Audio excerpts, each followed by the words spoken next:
Galère des voyageurs, mobilisation des cheminots. La grève à la SNCF perturbait jeudi matin 7 trains sur 10 sur les grandes lignes et 6 sur 10 en région. Les syndicats protestent contre une réforme qui vise à stabiliser la dette du système ferroviaire en supprimant des activités en doublon et à préparer le secteur à l'ouverture à la concurrence du transport de voyageurs. Nelson Mandela à nouveau parmi son peuple. Pour le deuxième jour consécutif, des milliers d'anonymes défilent devant sa dépouille à Pretoria.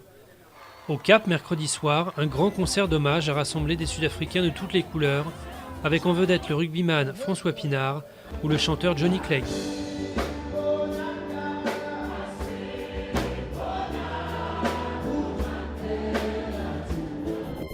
La tension est retombée à Bangui.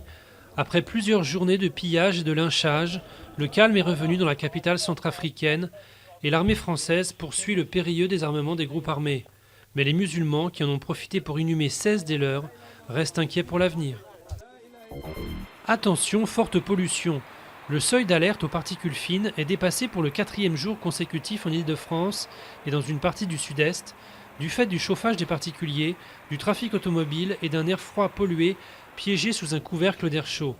Il est notamment conseillé de limiter sa vitesse en voiture.